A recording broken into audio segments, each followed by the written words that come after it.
Today's tutorial is going to help you with some of the basics of transforming photography, either your own photography or found imagery in Photoshop, and then you can either continue to develop it using shapes, typography, lines, colors, textures directly in Adobe Photoshop, or you can take your transformations and open them in Illustrator and continue with those steps there. So the first thing we're going to do, because we're going to be working on a album cover, is to make a new document in Photoshop using the custom setting. We're going to use the current 4.75 inches, so it's going to be square format by 4.75. Make sure the resolution is 300 pixels per inch and click OK. So we're going to have this as our space. I want you to find an image linked to music of a person or linked to a band, preferably in color, black and white's fine, with no background. We are going to learn how to cut out images in different ways, and there's lots of different ways depending on your project, but for today's tutorial we're going to just do some of the basics. So this image has been opened up in Photoshop and it's a locked layer, so we're going to right click and duplicate, which allows us to work on this copy and keep the original. So we're going to just hide the original so it's disappeared and work on the background copy. If you have lots of layers, double click. It'll be worth changing the name of your image, so then you can always go back to lots of your layers depending on how complex your design is going to be. So the first thing we're going to do is we're going to take this and put it into our album cover format. But before we move it over, we're going to remove this white background because currently the image has a solid background, so it's the shape of this. So we're going to use a selection tool, quick selection tool, which brings up this plus brush. I'm going to click and drag and hold left click, and as you can see the marching ants are selecting what we want. Just want to make sure it's selected everything, so here it's not selected that white because it thinks it's part of the background. You copy and paste, and as you can see it's made a new layer which doesn't have the backgrounds. So we're going to click and drag into the other tab, and still with the left mouse button held, we're going to now let go. So it's brought that layer in here. It's accidentally brought the wrong one because, no it hasn't, it's correct. So we're going to click and drag and release, and as you can see it's brought in the cutout version if I just hide the background. So on this layer we're going to try some different adjustments.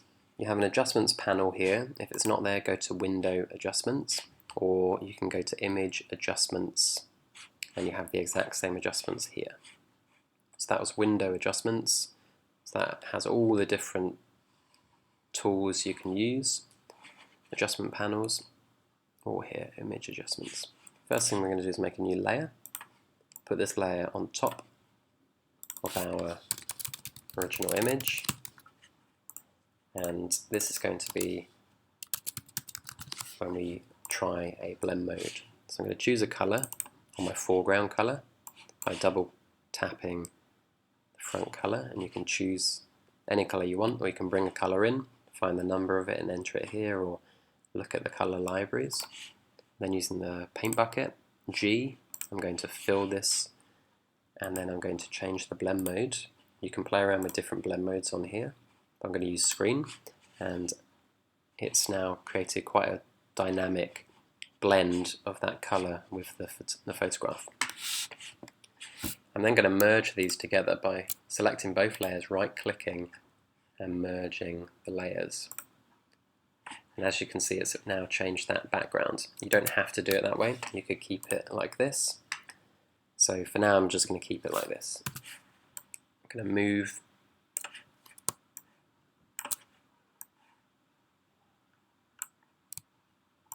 using the free transform tool, rotations, holding shift, otherwise it will warp, and then pressing enter when I'm happy. So I'm going to use that, and then the next thing I'm going to show you is how you can add shapes. So because this image is cut out of the background, what you can then do, you need this white background, otherwise as you can see the screen doesn't work. So the screen, if it was just with the cutout image, makes a solid background, but because you've got a white background, the screen rejects that white.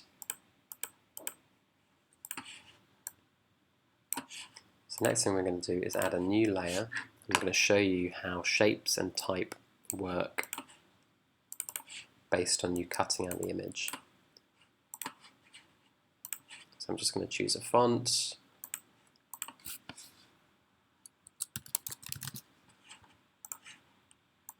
So as you can see, because this layer is on top, this type is in front. And if I did the exact same thing but with a layer underneath the original image, and use the type tool, T, and do the exact same thing again,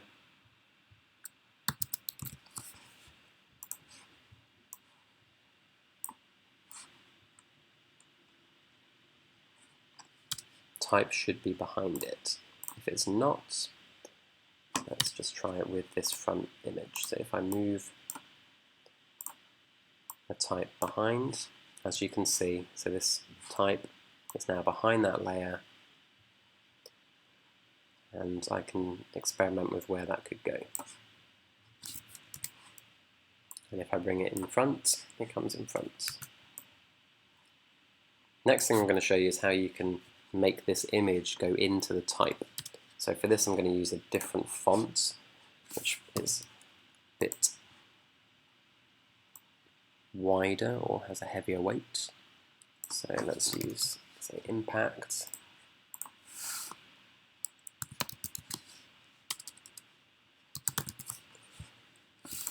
We can change the size of it, of course. Okay, so we're going to place this on top, and then if you right click and create a clipping mask. So let's try that. We're going to put the original image on top, and we're going to right click and create a clipping mask. And as you can see, the image is blended into this clipping mask.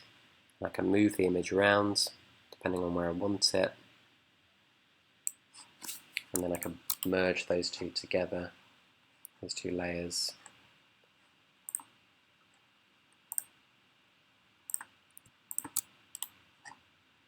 Merge those layers together, so now that is one layer. So the image is gone, it's now been clipped to that text. So that was type underneath the image, and then you right click on the image and you create a clipping mask. I'm just going to go back. Next thing you can do, just like with the screen over the image, you could do the same with shapes. So we are going to merge, just going to make sure that these three are merged together. Right, that's the way to make sure you keep it white. I just added an extra white layer underneath the image and blend and merge them all together, all three. Let me just show you that again. So I had the screen layer, the original image layer, which is underneath, and a solid white layer. And I shift clicked and merged all of those together. Now I'm going to add something on top. I'm going to add a new shape. I'm going to do a triangle, so polygon tool, and change the sides at the top here to 3. I'm going to choose a color, which is going to go in contrast to this. And as you make the shape, it stays as an equilateral triangle. I could enlarge this, or I can warp it without holding shift. So I'm going to warp this.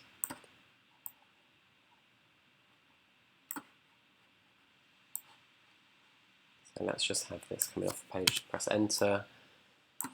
And again, I can blend this layer with the layers underneath. So if I click screen, it would blend, and actually those two colors would blend. Click overlay, it's created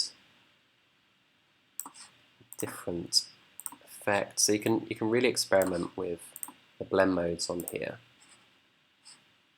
Some won't work based on what's happening, so I quite like that one. Multiply. This green color has now broken through to enable you to see part of the image. And then you can play around with shapes and typography as well. Next thing I'm going to show you, just with this image, is up here on filter, you have some other ways to transform your image. So for example, on pixelate, I can make a circle halftone. So you can change these up to, I think it's 127. And I'm going to make, so the radius of these pixels are going to be quite small, so I'm going to maybe use 6, click OK, and as you can see, it's pixelated. If I zoom in, it's really transformed the image. I could duplicate this layer just like in Illustrator, holding Alt, and I can duplicate it. This area was not affected because it was off the image. If I don't want to keep the whole image, I could use the pen tool or another selection tool. I'm going to use the pen tool, make sure it's a path, and I'm going to select this very simply, right click, make selection, it makes the marching ants come up, copy and paste, and as you can see, it's just selected that area. I can then combine that with other elements that I've put together to design my poster. So that was just a really quick way to transform your images. Another way you could do it is if we work on this image, I could use any selection tool on here. For example, if I wanted to select a circle, and again copy and paste, and now I have made, it's popped up as a new layer. If I just hide these ones, it's made that a circle. So I can have that as well as this image. And there are lots of other ways to select shapes on here, but these were just the initial